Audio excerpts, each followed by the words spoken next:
Hello everyone, my name is Delicacy, and this is Video Delicacies, where we seek to taste the greatest flavors that old games have to offer. I just played Black Rock Shooter the Game, which was developed by Imageepoch and published by Nippon Ichi Software America. It was released in 2011 exclusively for the Sony PlayStation Portable. So I was excited about this game back when it was first released in Japan, because I had just seen the Black Rock Shooter OVA and I thought it was cool. But nearly 2 years passed before its release in North America, and by that point my interest had faded. I did buy the game at that time and played a little bit, but I quickly forgot about it. The worst part was, it was a digital-only release outside of Japan, so I didn't even have a physical copy sitting around to remind me that the game existed. When I embarked on this video series, I started to look at games that I owned but hadn't played much. This was one of the ones that I was most interested in giving another look. The PSP supports video output by way of component cable, so that's how I captured my footage. This game contains a lot of flashing, so please be wary. The year was 2051. 19 years earlier, aliens invaded Earth, and now only 12 humans remained. The survivors pinned their hopes on one girl. The game's UI would refer to her as BRS, though the survivors would call her Kid. I'll have more to say on that later. The game began with the survivors awakening BRS from some sort of coffin-like machine on the back of a truck. BRS retrieved her massive rock cannon while the survivors struggled to fight off a group of small aliens with their own, far less stylized firearms. The combat in Black Rock Shooter the Game is incredibly unique. You can aim using either the D-pad or the nub. I preferred to use the D-pad. If the reticle passes over an enemy, it'll lock on automatically until either you move it yourself or the enemy escapes it with a sudden movement. You can tell that it's locked on if the cute little star appears in the center. You shoot using the square button. Pressing it just once will cause BRS's cannon to fire a burst of 6 shots. You can block by pressing X, and you can dodge by pressing circle. Dodging toggles BRS between 2 different positions, so dodging twice will put you back where you started. Enemies generally flash white just before attacking, giving you a clear cue of when to block or dodge, though neither of those cancel out of an attack, so there might not be time to react if you're in the middle of firing. In the bottom right of the screen are BRS's HP and her heat gauge. I love the checkerboard and candy cane designs on these meters. Attacking increases her heat by 10, and dodging increases it by 15. Blocking does not raise heat, but it does prevent cooling, which otherwise happens gradually over time. Reaching 100 heat will put BRS into overheat status, which prevents her from taking any actions for 4 seconds while the gauge fully cools. You can't even block while overheating, so you're completely open to enemy attacks. Managing heat was very important. The remaining humans were all soldiers. There was a cool heroic guy named Phobos, a solemn leader named Marion, and a doctor named Rothkal. The rest of the soldiers were not especially prominent, and they were comprised mostly of embarrassing stereotypes. Yo yo yo! DJ Dari! Dari ze yoroshiku! 石油の国から来たハッサン。そりゃ漢方がおすすめだよ。言ってろ。 For me, having the human characters all be military guys was the game's biggest miss. I would have been more sympathetic to a more ragtag, diverse group of survivors. And, to make matters worse, they all loved talking about how hot BRS was. I don't think that the people at Imageepoch set out to make a game about experiencing misogyny. I think that they just knew that the character's appearance was a selling point of the game, and for some reason they couldn't simply let that speak for itself. Anyway, there were 6 stages, with each stage divided into several missions. The first stage was called San Francisco. Once they had awakened BRS, the survivors' goal was to escape from the city. Eventually, the group reached a gate that could only be opened by simultaneously using 2 consoles, one on each side. A large part of the stage centered around this gate, with BRS splitting off from the others to find a route to its backside and then needing to restore power to that side's console.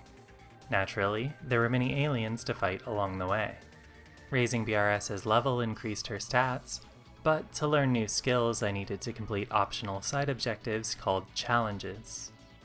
I got my first skill, Charge Shot, for defeating 7 Eater enemies.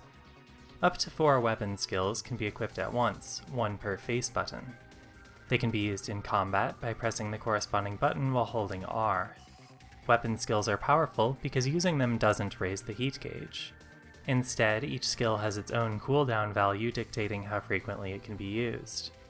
In the following missions, I gained the skills Defender, which raised BRS's defense temporarily, and Regenerate, which caused her to gradually regain HP for a short while.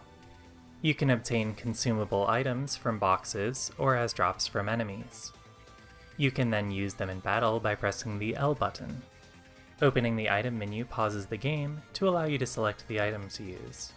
Items have no cooldown, they don't raise heat, and they can even be used while overheated. Also, their effect occurs within a single frame. They are extremely powerful, and the game gives them out very generously.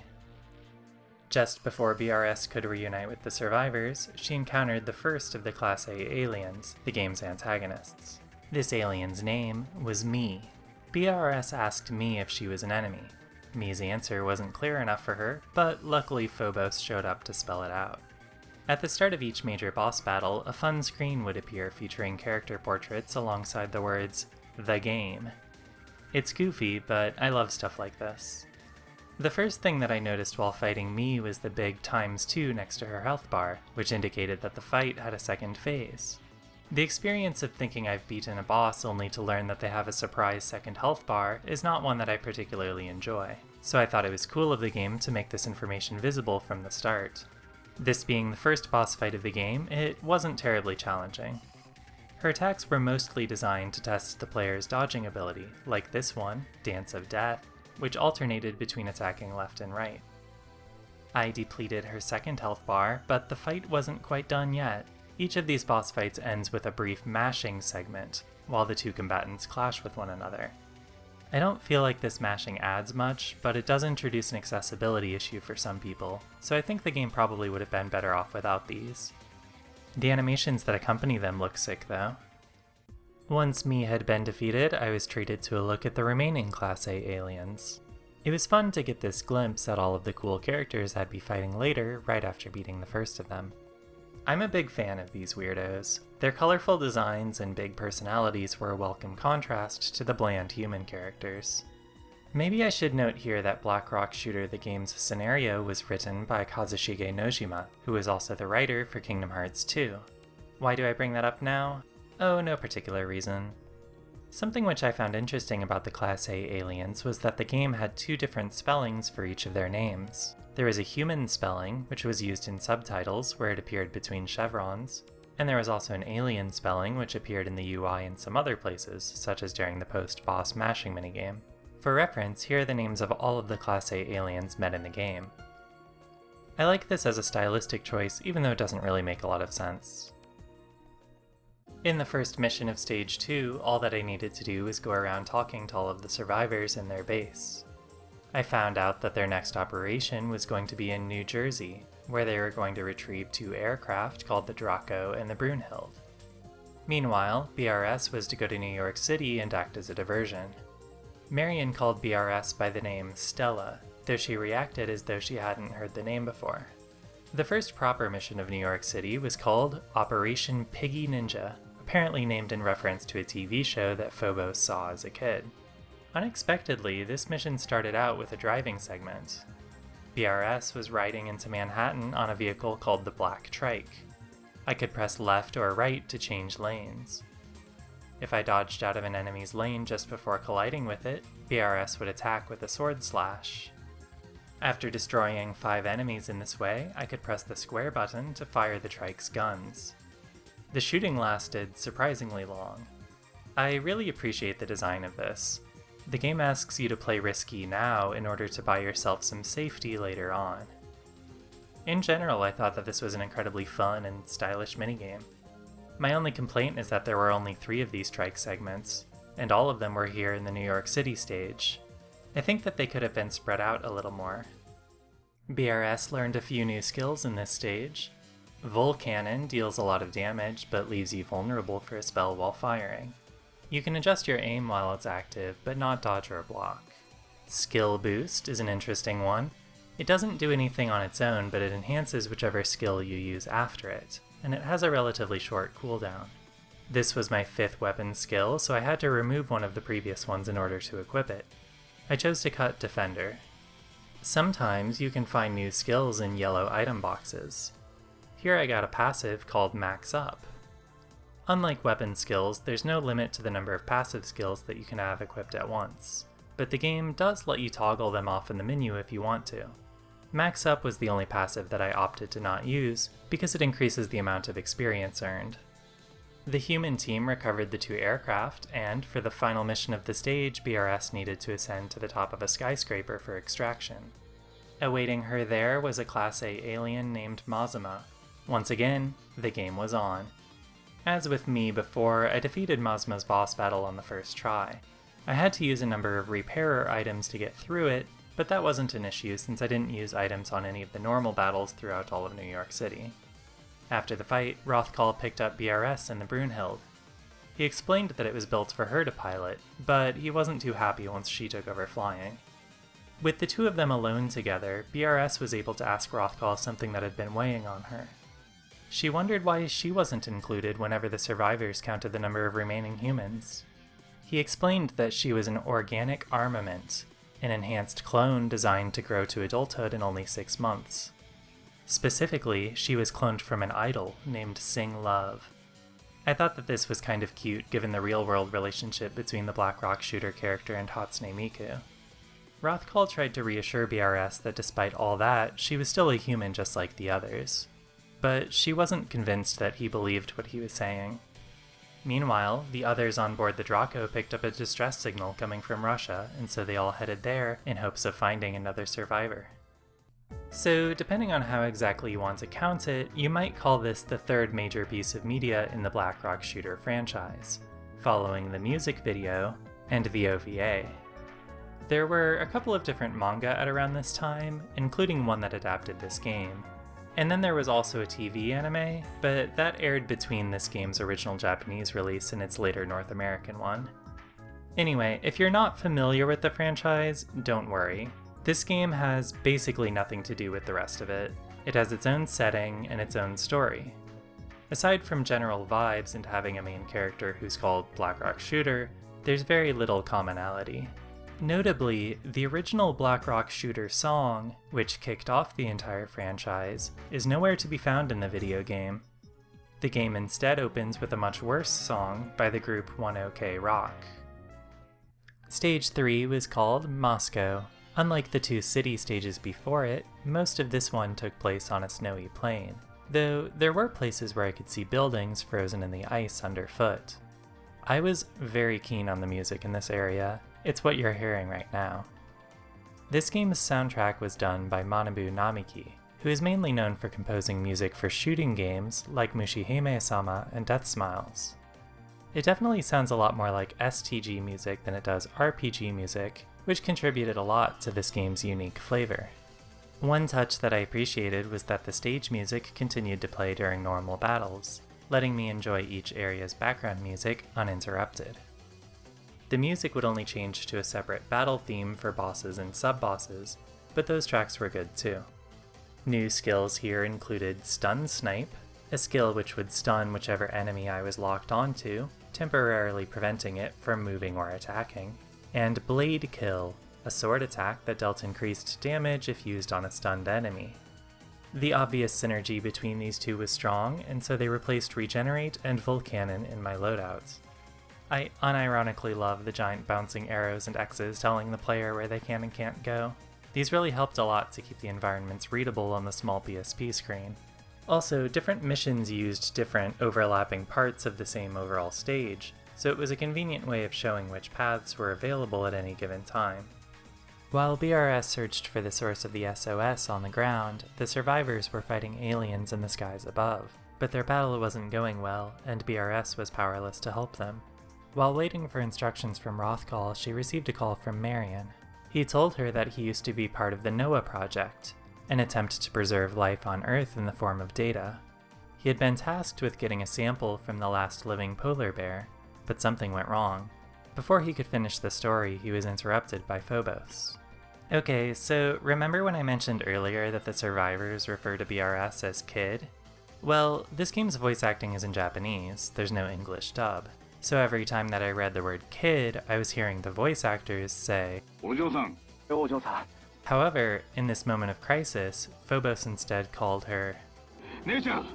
Now, I'm not fluent in Japanese, but I understand Ne-chan to be a slightly more intimate title than Ojo-san to call someone by. Yet the English text still uses kid here, losing the implication that perhaps the tough guy was finally letting some emotion show. Following the signal led BRS to a log cabin. Unfortunately, it was uninhabited. The SOS was just a recording. She heard a loud sound and then rushed outside to see the Draco come crashing down. The following mission began with no music, even in battle. BRS scoured the traces of the ruined Draco while fighting aliens that looked like death itself. Waiting at the heart of the crash site were two Class A aliens, SZZU and CKRY. They offered BRS space to say our farewells. With his final breath, Phobos told BRS to take care of Rothkal, who was still alive in the Brunhild. Then, Marion confessed his guilt over killing the last living polar bear as a synecdoche for how humans as a whole were responsible for the destruction of life on Earth. BRS reported to Rothkal that everyone was dead, and he responded that he was about to die too. She hurried to find that he had also been shot down. Still intent on finding the survivor who left the SOS, he forced himself up. Knowing that he was the last one remaining seemed to renew his determination, but that did nothing to save his life. After that, it was time for the game. I thought that this would be a different type of boss fight since there were two aliens this time, but SZZU and CKRY had a shared health bar, so it was pretty similar to the previous ones. I appreciate that bosses in this game are just as susceptible to status effects as normal enemies, so my stun snipe blade kill combo was good here. After the battle, SZZU pleaded for her life with MEFE, the pink Class A alien. MEFE was unconvinced and blew up both her and CKRY. BRS was caught in the blast but narrowly escaped. After that mission, BRS was shown damaged on the menu screen. The only available mission was just called Ellipsis, and the briefing was BRS desperately wondering what to do next. I really liked how the game used its normal interfaces as a vector for storytelling here. The mission itself was BRS walking slowly through snow until she eventually collapsed and screamed. She awoke back in the log cabin. She had been brought there by Nana Gray, the person who left the distress signal. Nana was another clone created by Dr. Gibson, the same person who created BRS, and so BRS decided to call Nana her older sister. Nana was losing her memories, and she wanted to find Sing Love, from whom they were both cloned, before she had forgotten everything. Talking to Nana uncovered a memory that BRS had forgotten of a time that Dr. Gibson had spoken admiringly about Sing Love. After a brief flashback, she introduced herself as Stella, the name that the doctor had given her. Nana sounded jealous that Stella was given a name, because she had only been given a number, Nana being 7 in Japanese. She gave Stella a new change of clothes. I personally prefer her first outfit, but this one was closer to how the BRS character looks in other media. The new costume was a nice visual indicator that I had now moved into the second half of the story, but it came with mechanical benefits as well. The booster unit armor reduced the heat cost of dodging from 15 to 10. And I also got a new weapon, Blue Square, which fired 7 shots per attack rather than 6. These were the only armor and weapon upgrades that I got throughout the entire game, but I liked how noticeable of a change they were. Stage 3 then came to a close with this absolutely ridiculous combination of music and text.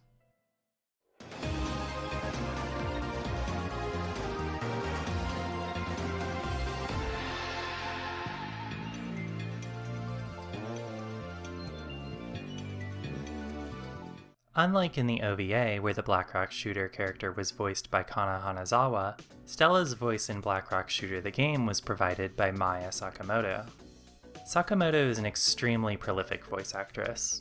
Just in video games you might know her as the Japanese voice for Aerith in various Final Fantasy and Kingdom Hearts media, Lightning in Final Fantasy XIII, and Aegis in Persona 3. She's also the voice of Princess Elise, though not the one from My World My Way. One thing that I want to call out about the voiceover is that each skill has a unique voice line, many of which use English words and phrases. For example, when you use Charge Shot, Stella says, when you use Stun Snipe, she says, and my personal favorite, when you use Skill Boost, she says. Stage 4 was called Fuji Jukai. Stella was helping Nana search the forest for a hidden military base where she said that they could find Sing Love. However, Nana's memory was deteriorating, and she was too proud to admit that she couldn't remember the base's location. As you can see from the map, this area was much larger and less linear than the other stages. Normal battles were getting noticeably more challenging at this point. Enemies could now have attacks that would follow me if I dodged too early. There was also an increase in enemies using status effects like Poison and Bound. On the bright side though, I finally got Warhammer, a weapon skill that allowed me to attack all enemies simultaneously. This skill sped up normal battles rather significantly. I also picked up a skill called Aggressor that temporarily raised both Stella's offensive and defensive stats. That's what finally knocked Charge Shot out of my rotation, and it completed what would be my main loadout for the rest of the game. Mission 4, titled Lost You, Miss You, was unique in that it had a 10-minute time limit. I wouldn't have minded if there were more timed missions like this. I thought that it was a nice fit for the gameplay. The pair eventually arrived at a place that Nana recognized. Inside the secret base, they found Dr. Gibson's computer system. When the computer acknowledged Stella but not Nana, Nana's jealousy returned. She revealed that she had sold Stella out to the aliens, and had been cooperating with them all along. It was then that LLWO, the green Class A alien, made his presence known. LLWO was someone close to me, the first Class A alien I fought. He wanted to avenge her by killing Stella, even if it went against his leader's orders. The game began, and what a game it was. This was by far the trickiest boss fight in the game for me. He had an attack called Ninja Needle that could inflict poison, and an attack called Air Conquer, which fired a projectile into the air that would come back down about 20 seconds later, making it very difficult to anticipate. Beginning in Phase 2, he picked up a skill called Primeval Jammer that could remove my ability to lock on, forcing me to aim manually. Cool, it was a good use of the game's mechanics to create a unique status effect. Unfortunately for me, it was an effective counter against my strategies, since the Stun Snipe skill could only be used while locked on, so I swapped Stun Snipe and Blade Kill out for other skills on my later attempts. LLWO's strongest attack, Air Conquer EX, fired a series of homing projectiles that I needed to execute 3 properly timed dodges to shake off. It was a big problem for me at first, but once I got a hang of it, it was a pretty fun attack to avoid. I find that the parts that I get stuck in games are sometimes the parts that I remember the most fondly. I got to know this boss fight in a way that I never did any of the other ones. I kind of wish that I had gotten to spend this much time with all of the Class A aliens. I finally won this battle on my 6th try. LLWO blew up, and Stella was engulfed in a flash of light. She recalled a time that Dr. Gibson had told her about her older sisters, and how sad he was that he had given them all away to the military. When she woke up, she relayed this memory to Nana, but Nana didn't believe her. She attacked Stella with LLWO's weapon and then flew off in her jet, though she was kind enough to leave her bike behind so that Stella could follow. The penultimate stage was Tokyo, location of the alien mothership. It seemed like this would have been a great place to bring back the driving minigame from New York, but instead we skipped directly to Stella arriving at her destination. I quite liked the look of this place. The interior of the mothership was a nightmare of checkerboards and chains. All of the game's environments had felt a little abstract and unreal, but here it was amplificated. Unfortunately, navigating this area was not always fun. The game allows you to move Stella with either the D-pad or the nub. I used the D-pad because I find that to be a more natural place to rest my thumb, but some of the areas here were clearly not laid out with a directional movement in mind. This hadn't really been an issue up until this point, but it was pretty annoying here. Tokyo's final mission, Moonlight Pink Rabbit, had a briefing from MEFE herself, and in lieu of the normal background music, I could hear MEFE singing childishly.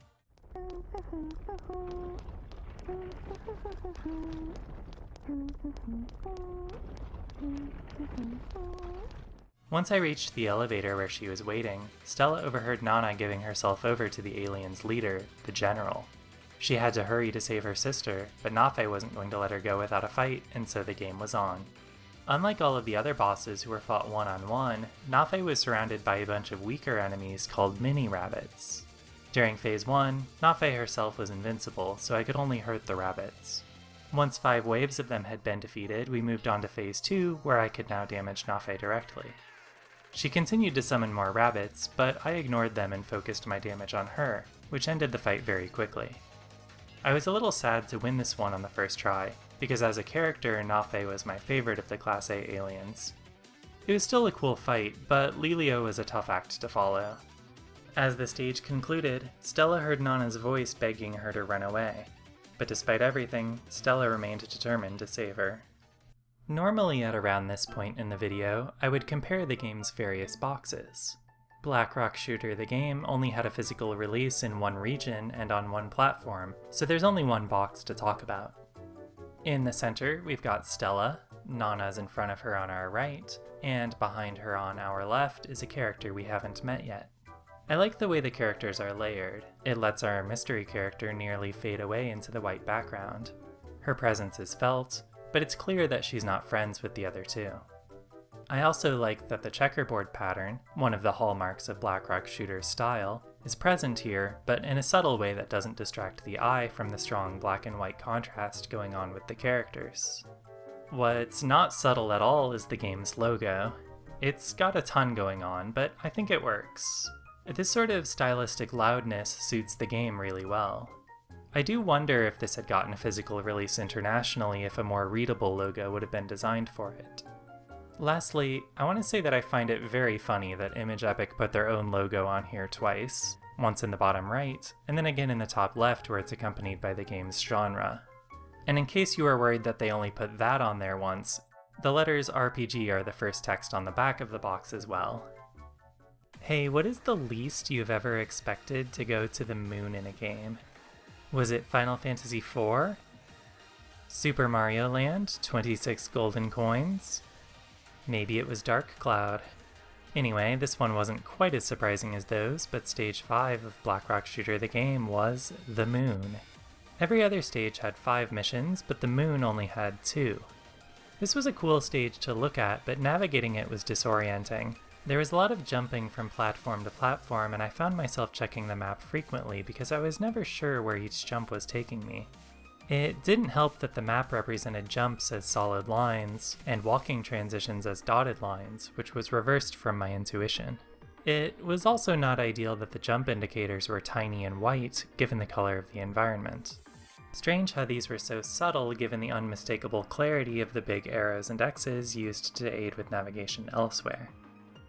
When Stella finally caught up to Nana, she was at the foot of SAHA, king of the aliens. SAHA said that the general was interested in Nana because she had managed to outlive the other clones of her kind. Nana bade farewell to Stella as she was carried away by one of SAHA's subordinates, and then it was the game time once again. SAHA's gimmick was that he could block using his mech's enormous hands. His attacks came out very fast, leaving little time to react, and the number of hits to them increased as the fight went on. Similar to LLWO, he had an attack that fired projectiles in the air that came down later, though SAHA's rained down gradually over a long period instead of hitting all at once. The game had given me a lot of repair items leading up to this fight, and so I was able to take this one down on my second try. Once he had been taken to task, the king called Stella the real deal, to which she replied that we're all real. I liked this little exchange. The briefing for the final mission, titled The Ultimate One, came from the general, who was excited for the game to begin. Stella arrived at the moon terrace where she met the general face to face. Stella immediately recognized her as Singlove. Nana's remains laid on the ground in front of her. Singlove tried to give a villainous monologue, but Stella had no patience for it and was the first to attack. Singlove was narcissistically entertained by the idea of fighting her mirror, and so a boss fight began. The UI referred to her as WRS, presumably White Rock Shooter, which is silly, but whatever.